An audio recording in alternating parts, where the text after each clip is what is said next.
2 ತಿಂಗಳಿನಿಂದ ಸಿದ್ದರಾಮಯ್ಯನವರ CM ಕುರ್ಚಿಗೆ ಕಂಟಕವಾಗಿರುವ MUDA site ವಿವಾದದ ವರದಿ ಅಧಿಕೃತವಾಗಿ ದೆಹಲಿಗೆ ತಲುಪಲಿದೆ.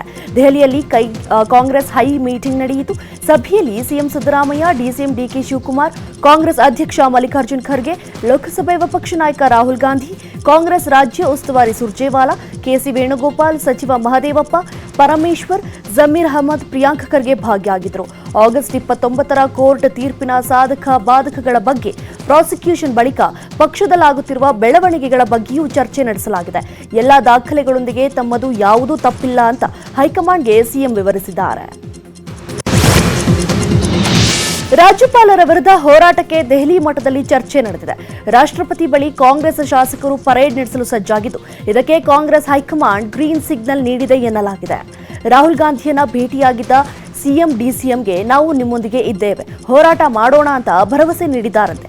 ಪಕ್ಷಪಾತ ರಾಜ್ಯಪಾಲರು ಪ್ರಾಸಿಕ್ಯೂಷನ್ ವಾಪಸ್ ಪಡೆಯುವಂತೆ ಒತ್ತಡ ಹೇರೋಣ, ಇಲ್ದಿದ್ರೆ ಕುಮಾರಸ್ವಾಮಿ ಬಿಜೆಪಿ ನಾಯಕರ ವಿರುದ್ಧ ಪ್ರಾಸಿಕ್ಯೂಷನ್ ಯಾಕೆ ನೀಡುತ್ತಿಲ್ಲ, ಈ ಬಗ್ಗೆಯೂ ಕೂಡ ರಾಷ್ಟ್ರಪತಿಗಳ ಮೇಲೆ ಒತ್ತಡ ಹೇರೋಣ ಅಂದಿದ್ದಾರಂತೆ. ವಿಪಕ್ಷಗಳ ಹಗರಣದ ತನಿಖೆ ಎಲ್ಲಿಗೆ ಬಂತು ಅಂತ ರಾಹುಲ್ ಗಾಂಧಿ ಕೇಳಿದ್ರಂತೆ. ಇದಕ್ಕೆ ದಾಖಲೆ ಸಮೇತ ಸಿಎಂ ಸಿದ್ದರಾಮಯ್ಯ ವಿವರಿಸಿದ್ದಾರಂತೆ. ಈ ವಿಚಾರದ ಬಗ್ಗೆಯೂ ನಾವು ಬೃಹತ್ ಹೋರಾಟ ಮಾಡೋಣ ಅಂತ ಹೇಳಿದ್ದಾರಂತೆ.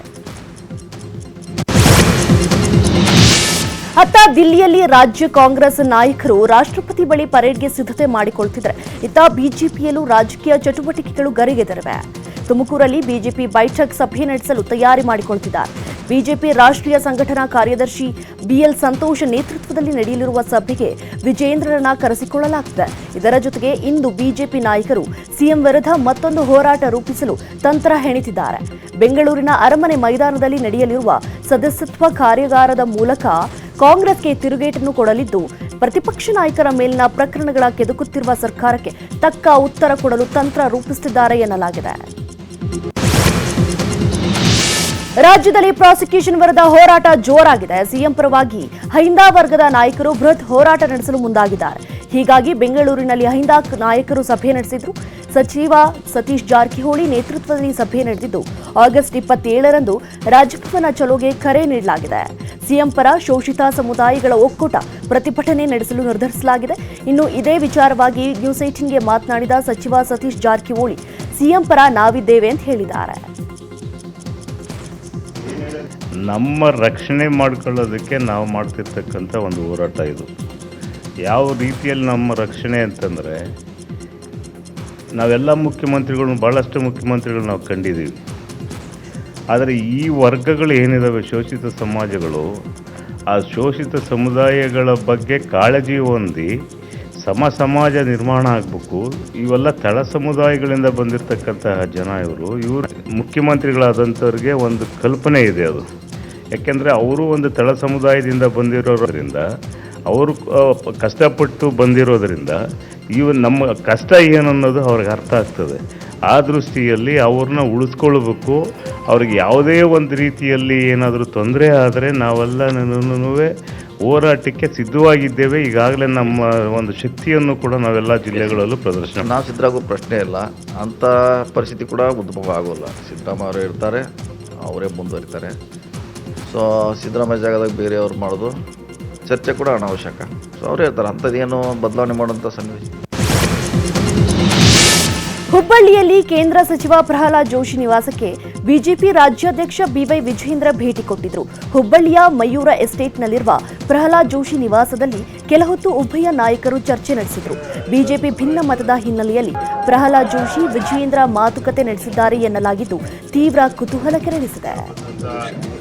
ಇನ್ನು ಕಾಂಗ್ರೆಸ್ ನಾಯಕರ ವಿರುದ್ಧ ವಿಜೇಂದ್ರ ಕಿಡಿಕಾರಿದ್ದಾರೆ. ಕಾಂಗ್ರೆಸ್ ಹೈಕಮಾಂಡ್ ಮಟ್ಟದಲ್ಲೂ ಸಿಎಂ ಬದಲಾವಣೆ ಚರ್ಚೆ ಇದೆ. ಶಾಸಕರನ್ನ ವಿಶ್ವಾಸ ತೆಗೆದುಕೊಳ್ಳೋದನ್ನ ನೋಡಿದ್ರೆ ಸತ್ಯ ಅನಿಸುತ್ತೆ. ಸಿಎಂ ಬದಲಾವಣೆ ಕಾಲ ಸನ್ನಿಹಿತವಾಗಿದೆ. ಸಿಎಂ ರಾಜೀನಾಮೆ ಕೊಟ್ಟೇ ಕೊಡ್ತಾರೆ, ಇದರಲ್ಲಿ ಅನುಮಾನ ಬೇಡ ಅಂತ ಹೇಳಿದ್ರು. ಮುಖ್ಯ ಭ್ರಷ್ಟ ಕಾಂಗ್ರೆಸ್ ಸರ್ಕಾರದ ವಿರುದ್ಧ ಭಾರತೀಯ ಜನತಾ ಪಾರ್ಟಿ ನಾವು ನಿರಂತರ ಹೋರಾಟವನ್ನು ಕೂಡ ಮಾಡ್ಕೊಂಡು ಬಂದಿದ್ದೇವೆ. ಇದರ ಪರಿಣಾಮವಾಗಿ ಸಚಿವರಾಗಿದ್ದಂಥ ನಾಗೇಂದ್ರ ಅವರು ತಮ್ಮ ರಾಜೀನಾಮೆ ನೀಡಿದ್ದಾರೆ. ಸ್ವತಃ ಮುಖ್ಯಮಂತ್ರಿಗಳೇ ಭಾಗಿಯಾಗಿರೋದ್ರಿಂದ ಮುಖ್ಯಮಂತ್ರಿಗಳು ಕೂಡ ಇಂದಲ್ಲ ನಾಳೆ ತಮ್ಮ ಸ್ಥಾನಕ್ಕೆ, ಮುಖ್ಯಮಂತ್ರಿ ಸ್ಥಾನಕ್ಕೆ ರಾಜೀನಾಮೆನ ನೀಡ್ತಾರೆ. ಬರೇ ಜಿಂದಾಲ್ದ ಅಷ್ಟೇ ಅಲ್ಲ, ಸ್ವಲ್ಪ ಆತುರದಲ್ಲಿ ಮುಖ್ಯಮಂತ್ರಿಗಳು ಸಿದ್ದರಾಮಯ್ಯನವರು ಇದ್ದಾರೆ. ಒಂದು ಕಡೆ ಬೆಂಗಳೂರಿನಲ್ಲಿ ಟನಲ್ ಸುಮಾರು 14-15 ಸಾವಿರ ಕೋಟಿ ಅಂತ ಹೇಳ್ತಾರೆ. ಇನ್ನೂ ಕೂಡ ನನಗೆ ಮಾಹಿತಿ ಇರೋ ಪ್ರಕಾರ 30-40 ಸಾವಿರ ಕೋಟಿ ಟನಲ್ ರೋಡನ್ನು ಮಾಡಬೇಕು ಅಂತೇಳಿ. ಈ ರೀತಿ ಆತುರದಲ್ಲಿ ಎಲ್ಲೊಂದು ಕಡೆ ಸಿದ್ದರಾಮಯ್ಯ ಸರ್ಕಾರ ಇದೆ. ನಮಗಿರ್ತಕ್ಕಂಥ ಮಾಹಿತಿ ಪ್ರಕಾರ ಇನ್ನೇನು ಕೆಲವೇ ದಿನಗಳಲ್ಲಿ ಮುಖ್ಯಮಂತ್ರಿಗಳು ತಮ್ಮ ಸ್ಥಾನಕ್ಕೆ ರಾಜೀನಾಮೆ ಕೊಡ್ತಾರೆ. ಕಾಂಗ್ರೆಸ್ ಹೈಕಮಾಂಡಲ್ಲೂ ಕೂಡ ಸಿದ್ದರಾಮಯ್ಯನವರ ರಾಜೀನಾಮೆ ತೆಗೆದುಕೊಳ್ಬೇಕು ಅನ್ನುವ ತೀರ್ಮಾನ ಆಗಿದೆ ಅಂತಕ್ಕಂಥ ಮಾಹಿತಿನೂ ಕೂಡ ಬರ್ತಾ ಇದೆ. ಆತುರದಲ್ಲಿ ಈ ರೀತಿ ನಿರ್ಧಾರಗಳನ್ನು ಮಾಡ್ತಾ ಇದ್ದಾರೆ. ನಾವೆಲ್ಲೂ ಕೂಡ ಅದನ್ನು ಹುಬ್ಬಳ್ಳಿಯಲ್ಲಿ ಬಿಜೆಪಿ ಶಾಸಕ ಅರವಿಂದ್ ಬೆಲ್ಲದ್ ಮಾತನಾಡಿ, ಸೂರ್ಯ ಪೂರ್ವದಲ್ಲಿ ಹುಟ್ಟೋದು ಎಷ್ಟು ಸತ್ಯವೋ ಕರ್ನಾಟಕದಲ್ಲಿ ಸಿದ್ದರಾಮಯ್ಯ ಹೋಗಿ ಹೊಸ ಸಿಎಂ ಬರೋದು ಅಷ್ಟೇ ಸತ್ಯ ಅಂತ ಹೇಳಿದರು. ಸಿಎಂ ಬದಲಾವಣೆ ಸೂರ್ಯ ಪೂರ್ವದಲ್ಲಿ ಹುಟ್ಟೋದು ಸತ್ಯನ ಅಷ್ಟೇ. ನಮ್ಮ ಕರ್ನಾಟಕ ರಾಜ್ಯದಲ್ಲಿ ಸಿದ್ದರಾಮಯ್ಯನವರು ಹೋಗಿ ಹೊಸ ಮುಖ್ಯಮಂತ್ರಿ ಬರೋದು ಅಷ್ಟೇ ಸತ್ಯ. ಅಂಥದ್ರಾಗ ಇವ್ರು ಇಂಥ ದೊಡ್ಡದು ಇನ್ನೊಂದು ಹಗರಣಕ್ಕೆ ಕೈ ಹಾಕ್ಯಾರಂದ್ರೆ ಅದು ಕೂಡ ಒಂದು ಇಂಡಿಕೇಶನ್. ಮುಖ್ಯಮಂತ್ರಿಗಳಿಗೆ ತಾವು ಮನೆಗೆ ಹೋಗ್ತೇವೆ ಅನ್ನೋದು ಗ್ಯಾರಂಟಿ ಆಗೈತಿ. ಹೋಗೋಕ್ಕಿಂತ ಮೊದಲು ಎಷ್ಟು ಆಕೈತೆ ಅಷ್ಟು ಬಳ್ಕೊಂಡು ಹೋಗ್ಬೇಕಂತೇಳಿ. ಜಿಂದಾಲ್ ಕಂಪನಿಗೆ 3,677 ಎಕರೆ ಜಮೀನು ನೀಡಲು ಮುಂದಾಗಿರುವ ರಾಜ್ಯ ಸರ್ಕಾರದ ವಿರುದ್ಧ ಸಂಸದ ಬಸವರಾಜ ಬೊಮ್ಮಾಯಿ ಕಿಡಿಕಾರಿದ್ದಾರೆ. ದಾವಣಗೆರೆಯ ಹರಿಹರದಲ್ಲಿ ಮಾತನಾಡಿದ ಅವರು, ಅತ್ಯಂತ ಬೆಲೆ ಬಾಳೋ ಜಮೀನು ಅದು, ಅದರಲ್ಲಿ ಅದಿರು ಕೂಡ ಇದೆ. ಯಡಿಯೂರಪ್ಪನವರು ಸಿಎಂ ಆಗಿದ್ದಾಗ ಇದಕ್ಕೆ ತೀವ್ರ ವಿರೋಧ ಮಾಡಿದ್ರು. ಆದರೆ ಅದೇ ರೇಟ್ಗೆ ಕಾಂಗ್ರೆಸ್ ವಾಪಸ್ ನೀಡಿದೆ. ಕಾಂಗ್ರೆಸ್ ಯಾವಾಗಲೂ ಬಂಡವಾಳಶಾಹಿಗಳು ಪರ ಅಂತ ವಾಗ್ದಾಳಿಯನ್ನು ನಡೆಸಿದರು. ಶಿಗ್ಗಾವಿ ವಿಧಾನಸಭಾ ಕ್ಷೇತ್ರದ ಬೈ ಎಲೆಕ್ಷನ್ ಅಖಾಡ ರಂಗೇರಿದೆ. ಮಾಜಿ ಸಿಎಂ ಸಂಸದ ಬಸವರಾಜ ಬೊಮ್ಮಾಯಿ ಪುತ್ರ ಭರತ್ಗೆ ಟಿಕೆಟ್ ನೀಡುವಂತೆ ಕ್ಷೇತ್ರದಲ್ಲಿ ಒತ್ತಡ ಹೆಚ್ಚಿದೆ. ಈ ಬಗ್ಗೆ ಹುಬ್ಬಳ್ಳಿಯಲ್ಲಿ ಕೇಂದ್ರ ಸಚಿವ ಪ್ರಹ್ಲಾದ್ ಜೋಶಿ ಭೇಟಿ ಮಾಡಿದ ಶಿಗ್ಗಾವಿ ಸವಣೂರು ಕ್ಷೇತ್ರದ ನೂರಾರು ಜನ ಭರತ್ ಬೊಮ್ಮಾಯಿಗೆ ಟಿಕೆಟ್ ನೀಡುವಂತೆ ಆಗ್ರಹಿಸಿದರು. ಸಂಸದ ಬಸವರಾಜ ಬೊಮ್ಮಾಯಿ ಅವರು ಪಕ್ಷಕ್ಕಾಗಿ ತಮ್ಮ ಸ್ಥಾನವನ್ನ ತ್ಯಾಗ ಮಾಡಿದ್ದಾರೆ. ಹೀಗಾಗಿ ಅವರ ಮಗನಿಗೆ ಟಿಕೆಟ್ ನೀಡಲೇಬೇಕು ಅಂತ ಆಗ್ರಹಿಸಿದ್ರು. ಭರತ್ಗೆ ಟಿಕೆಟ್ ಸಿಗಬೇಕು ಅನ್ನೋದು ನಮ್ಮ ಅಭಿಲಾಷೆ ಇದೆ. ಟಿಕೆಟ್ ವಿಚಾರ ಹೈಕಮಾಂಡ್ಗೆ ಬಿಟ್ಟದ್ದು. ನಾವು ಭರತ್ ಪರವಾಗಿ ಧ್ವನಿ ಎತ್ತುತ್ತೇವೆ ಅಂತ ಜೋಶಿ ವಿಶ್ವಾಸವನ್ನು ವ್ಯಕ್ತಪಡಿಸಿದರು. ಬೈ ಎಲೆಕ್ಷನ್ ವಿಚಾರವಾಗಿ ಜೆಡಿಎಸ್ ಯುವ ನಾಯಕ ನಿಖಿಲ್ ಕುಮಾರಸ್ವಾಮಿ ಚನ್ನಪಟ್ಟಣಕ್ಕೆ ಭೇಟಿ ನೀಡಿದರು.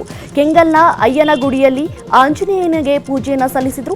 ನಂತರ ಹೊಂಗನೂರು ಜಿಲ್ಲಾ ಪಂಚಾಯತ್ ವ್ಯಾಪ್ತಿಯಲ್ಲಿನ ಹಲವು ಗ್ರಾಮಗಳಿಗೆ ಭೇಟಿ ಕೊಟ್ಟು ಕಾರ್ಯಕರ್ತರನ್ನ ಭೇಟಿ ಮಾಡಿದರು. ಇದೇ ಸಂದರ್ಭದಲ್ಲಿ ಜೆಡಿಎಸ್ ತಾಲೂಕು ಅಧ್ಯಕ್ಷ ಎಚ್.ಸಿ. ಜಯಮುತ್ತು ಸೇರಿ ಹಲವರು ಉಪಸ್ಥಿತರಿದ್ದರು. ಮಂಡ್ಯ ಜಿಲ್ಲೆಯ ನಾಗಮಂಗಲ ಪುರಸಭೆ ಅಧಿಕಾರ ಕಾಂಗ್ರೆಸ್ ವಶವಾಗಿದೆ. ಸಚಿವ ಚೆಲುವರಾಯಸ್ವಾಮಿ ತಂತ್ರಗಾರಿಕೆ ವರ್ಕೌಟ್ ಆಗಿದೆ. ಮತದಾನದಲ್ಲಿ 2 ಸದಸ್ಯರು ಜೆಡಿಎಸ್ಗೆ ಕೈಕೊಟ್ಟಿದ್ದಾರೆ. ನಾಗಮಂಗಲ ಪುರಸಭೆ ಅಧ್ಯಕ್ಷರಾಗಿ ಅಲಿ ಅನ್ಸರ್ ಪಾಷಾ, ಉಪಾಧ್ಯಕ್ಷರಾಗಿ ವಸಂತಲಕ್ಷ್ಮಿ ಆಯ್ಕೆಯಾಗಿದ್ದಾರೆ. 1 ಮತಗಳ ಅಂತರದಿಂದ ಕಾಂಗ್ರೆಸ್ 2 ಸ್ಥಾನ ಗೆದ್ದುಕೊಂಡಿದೆ. ಮತದಾನಕ್ಕೆ ಕೇಂದ್ರ ಸಚಿವ ಎಚ್.ಡಿ. ಕುಮಾರಸ್ವಾಮಿ ಗೈರಾದರು. ಗೆಲುವು ಸಾಧಿಸುತ್ತಿದ್ದಂತೆ ಕೈ ಕಾರ್ಯಕರ್ತರು ಸಂಭ್ರಮಿಸಿದರು. ಇನ್ಮುಂದೆ ಸರ್ಕಾರದ ಎಲ್ಲ ನಾಮಫಲಕಗಳಲ್ಲಿ ಕನ್ನಡ ಕಡ್ಡಾಯ ಅಂತ ಸರ್ಕಾರದ ಮುಖ್ಯ ಕಾರ್ಯದರ್ಶಿ ಡಾಕ್ಟರ್ ಶಾಲಿನಿ ರಜನೀಶ್ ಆದೇಶವನ್ನು ಹೊರಡಿಸಿದ್ದಾರೆ. ಕರ್ನಾಟಕದಲ್ಲಿ ಕನ್ನಡವೇ ಆಡಳಿತ ಭಾಷೆ. ಕನ್ನಡ ಭಾಷಾ ಸಮಗ್ರ ಅಭಿವೃದ್ಧಿ ಅಧಿನಿಯಮ ಜಾರಿಗೆ ಬಂದಿದೆ. ಕನ್ನಡ ಭಾಷೆಯು ರಾಜ್ಯದ ಸ್ಥಳೀಯ ಪ್ರಾಧಿಕಾರದ ಅಧಿಕೃತ ಭಾಷೆ. ಆದ್ದರಿಂದ ಸರ್ಕಾರದ ಎಲ್ಲ ಇಲಾಖೆಗಳಲ್ಲಿ, ಇಲಾಖೆಗಳ ಅಧೀನದಲ್ಲಿ ಬರುವ ಎಲ್ಲ ಕ್ಷೇತ್ರ ಇಲಾಖೆಗಳ ಆವರಣಗಳಿನ ಹೆಸರು, ಪದನಾಮ, ಸೇವಾ ಅವಧಿಯ ನಾಮಫಲಕಗಳು, ಮಾರ್ಗಗಳ ಸೂಚನಾ ಫಲಕಗಳು, ಇನ್ನಿತರ ಯಾವುದೇ ಫಲಕಗಳನ್ನು ಕಡ್ಡಾಯವಾಗಿ ಕನ್ನಡದಲ್ಲಿಯೇ ಪ್ರದರ್ಶಿಸಬೇಕು ಅಂತ ಆದೇಶ ಪತ್ರದಲ್ಲಿ ಉಲ್ಲೇಖಿಸಿದ್ದಾರೆ. ಚಿತ್ರದುರ್ಗ ರೇಣುಕಾಸ್ವಾಮಿ ಕೊಲೆ ತನಿಖೆ ಕೊನೆ ಹಂತದಲ್ಲಿದ್ದು, ಪೊಲೀಸರ ತನಿಖೆ ವೇಳೆ ಮತ್ತೊಂದು ರೋಚಕ ವಿಚಾರ ಬೆಳಕಿಗೆ ಬಂದಿದೆ. ಆರೋಪಿಗಳ ಎಡವಟ್ಟಿನಿಂದಲೇ ಕೊಲೆ ಪ್ರಕರಣ ಬೆಳಕಿಗೆ ಬಂದಿದೆ ಎನ್ನಲಾಗಿದೆ. ಪೊಲೀಸರ ತನಿಖೆ ಈ ವಿಚಾರ ಬಯಲಾಗಿದೆ. ಆರೋಪಿಗಳು ಬಟ್ಟೆ ಎಸೆಯುವ ಕಡೆ ಶವ ಎಸೆಯುವ ಕಡೆ ಬಟ್ಟೆ ಎಸೆದಿದ್ದರಂತೆ. ಆರೋಪಿಗಳ ಈ ಎಡವಟ್ಟಿನಿಂದ ಪ್ರಕರಣ ದಿಢೀರಂತ ಬೆಳಕಿಗೆ ಬಂದಿದೆ. ರೇಣುಕಾಸ್ವಾಮಿ ಮೃತದೇಹವನ್ನ ಪಟ್ಟಣಗೆರೆ ಶೆಡ್ ಪಕ್ಕದ ವೃಷಭಾವತಿ ನದಿಗೆ ಎಸೆಯಲು ಪ್ಲಾನ್ ಮಾಡಲಾಗಿತ್ತಂತೆ. ಆದರೆ ಆರೋಪಿಗಳು ಪಟ್ಟಣಗೆರೆ ಶೆಡ್ನಿಂದ ಶವ ತಂದು ಸುಮನಹಳ್ಳಿ ರಾಜಕಾಲುಗೆ ಎಸೆದಿದ್ದಾರಂತೆ. ಬಳಿಕ ಕೆಂಗೇರಿ ವೃಷಭಾವತಿ ನದಿಯಲ್ಲಿ ಬಟ್ಟೆಗಳನ್ನು ಎಸೆದಿದ್ದರಂತೆ. ವಾಹನ ಸಂಚಾರ ಕಂಡು ರಸ್ತೆ ಬದಿಯೇ ಶವ ಬಿಟ್ಟು ಎಸ್ಕೇಪ್ ಆಗಿದ್ರಂತೆ. ಆರೋಪಿಗಳ ಎಡವಟ್ಟಿನಿಂದಲೇ ಇಡೀ ಗ್ಯಾಂಗ್ ಬಲೆಗೆ ಬಿದ್ದಿದೆ ಎನ್ನಲಾಗಿದೆ. ಕನ್ನಡಿಗರ ನೆಚ್ಚಿನ ನ್ಯೂಸ್ 18 ಕನ್ನಡ ಈಗ ವಾಟ್ಸ್ಆಪ್ನಲ್ಲೂ ಲಭ್ಯ. ಕರ್ನಾಟಕ, ದೇಶ ವಿದೇಶಗಳ 360 ಡಿಗ್ರಿ ಸುದ್ದಿಯ ವಿವರಗಳನ್ನ ನಿಮ್ಮ ಕೈ ಬೆರಳುಗಳಲ್ಲೇ ಪಡಿಲಿಕ್ಕೆ ಈ QR ಕೋಡ್ ಅನ್ನ ಸ್ಕ್ಯಾನ್ ಮಾಡಿ ನಮ್ಮ ಚಾನಲ್ ಫಾಲೋ ಮಾಡಿ, ನೋಟಿಫಿಕೇಶನ್ ಆನ್ ಮಾಡಿ.